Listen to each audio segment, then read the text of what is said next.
supaya pembelajaran kita berjalan dengan lancar. Kemudian sebagai wujud syukur kita karena kita sudah diberikan kesehatan oleh Allah Subhanahu wa taala, kita berdoa dulu. Silakan ketua kelasnya pimpin doa.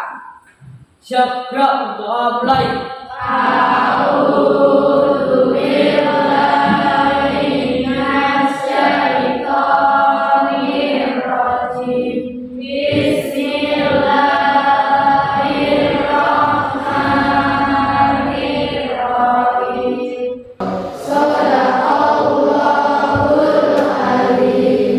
Baik, terima kasih. Sekarang berarti presensi dulu ya. Evan Ramsyati Ibrahim, Elga Adistia Prayogo. Tepuk semangat.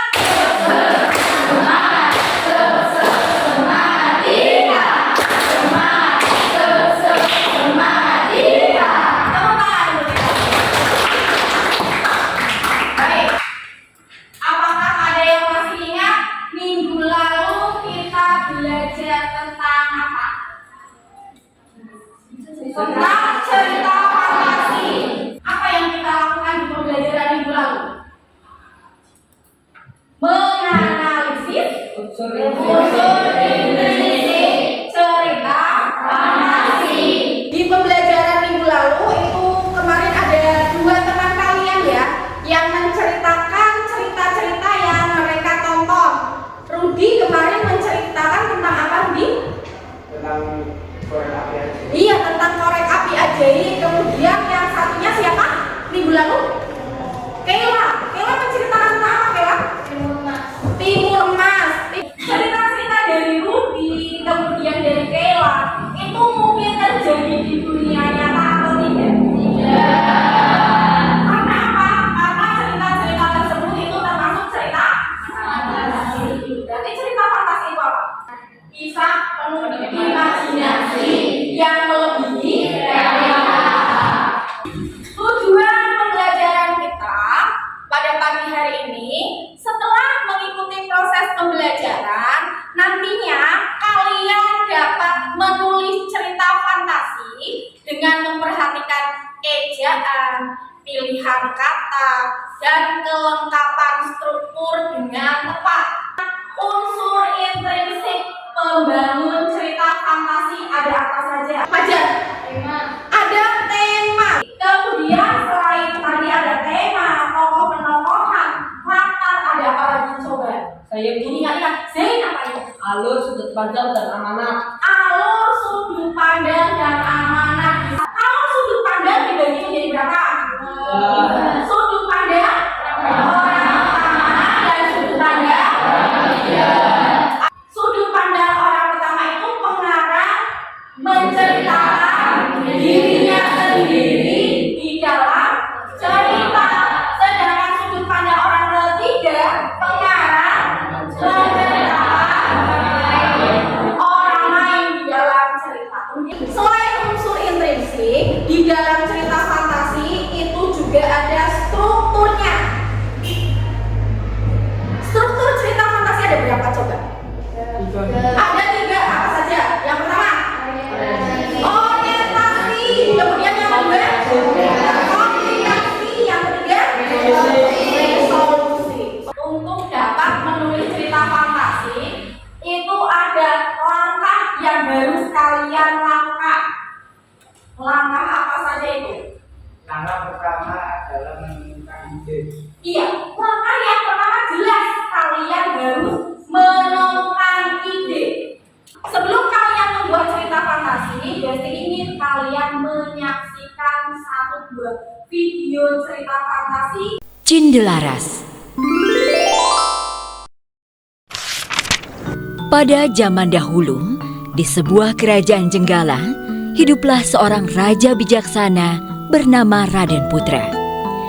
Dia memiliki seorang permaisuri dan seorang selir. Permaisuri adalah seorang wanita yang baik dan sabar. Maka dari itulah Raden Putra sangat sayang kepadanya. Sikap Raden Putra terhadap permaisuri sering membuat sang selir merasa iri. Raden Putra memiliki kebiasaan menyambung ayam. Ayam-ayamnya sangat banyak dan terpelihara dengan baik. Di sebuah kerajaan tinggallah seorang raja beserta dua istrinya, yaitu permaisuri dan selir. Itu adalah bagian orientasi, pengenalan tokoh, ya. Kemudian bagian komplikasinya, komplikasi itu masalah. Saya tulis Coba masalahnya di mana? ketika Selim dan Tabib di sana merencanakan hal buruk, Selim menyuruhkan keracunan dan memfitnah permaisuri. Berarti akan membagi kelas ini menjadi 6 kelompok. Kalian bisa saksikan di layar. Kelompok 4 ada Laila, Afrilia, Mentari Putri, ada Daniel, ada Fajar, ada Muhammad, Andika, dan Muhammad Haikal. Setelah ini kalian akan menyaksikan satu potongan video yang nantinya akan kalian lanjutkan berdasarkan imajinasi kalian. Nanti kalian akan menuliskan cerita tersebut pada LKPD yang akan Besi bagikan. Nanti Besi akan menjelaskan bagaimana cara mengisi LKPD-nya ya. Terima kasih.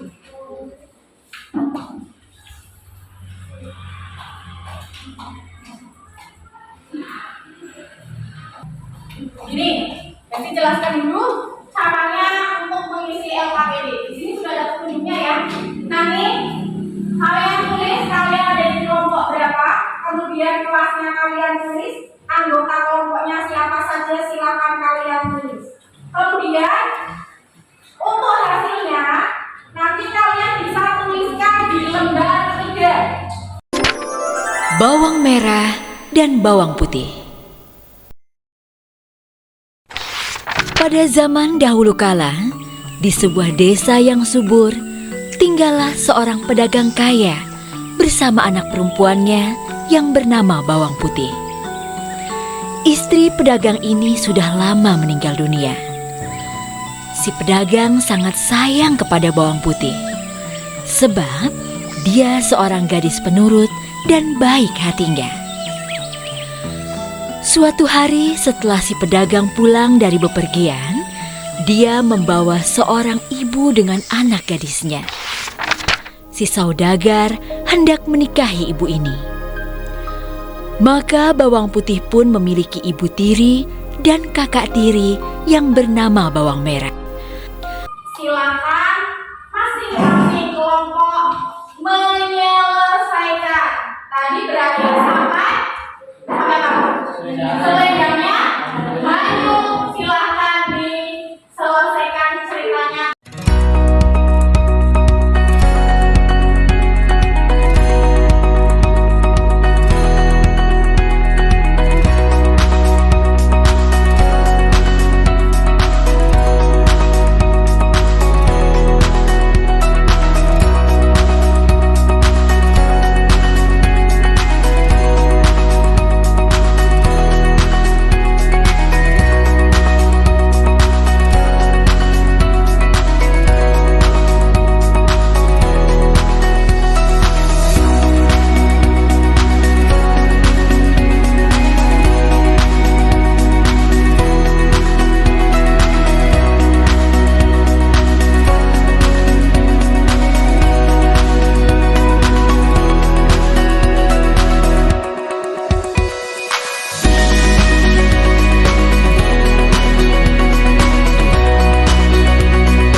Assalamualaikum warahmatullahi wabarakatuh.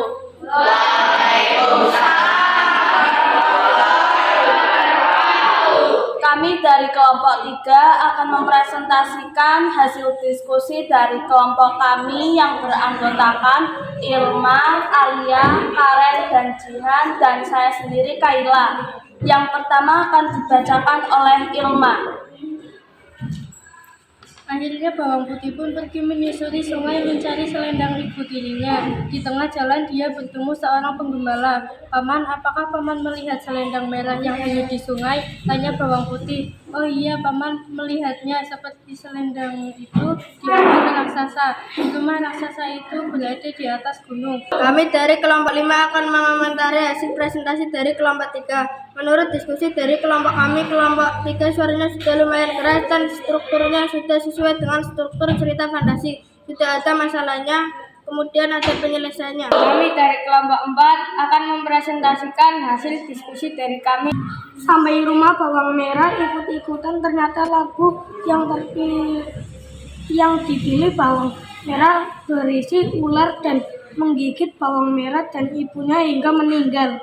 Sekarang waktunya kalian untuk mengerjakan soal evaluasi.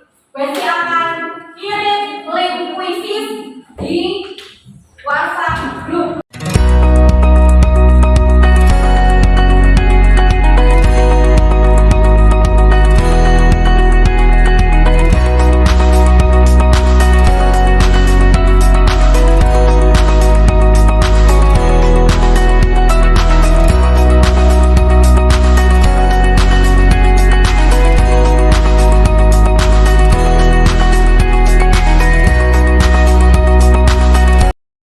Ada yang bisa membantu Devi menyimpulkan pembelajaran kita pada kali ini? Saya Bu. Iya, Zai, silahkan simpulkan. Hari ini kita sudah belajar tentang cerita fantasi dan struktur cerita fantasi. Ya. Dan kita hari ini sudah menulis cerita fantasi bawang merah dan bawang putih. Ya, melanjutkan cerita fantasi bawang merah dan bawang putih. Apakah pembelajaran kali ini menyenangkan menurut kalian? Menyenangkan. Kenapa bisa menyenangkan? Ada kuisisnya ya? Iya. Pertemuan selanjutnya kita akan belajar tentang teks prosedur. Bisa dipahami? Bisa. Karena pembelajaran kita sudah selesai, lancar, tidak ada halangan suatu apapun, tidak ada halangan, tapi bisa kita selesaikan ya. Kita ucapkan hamdalah bersama-sama.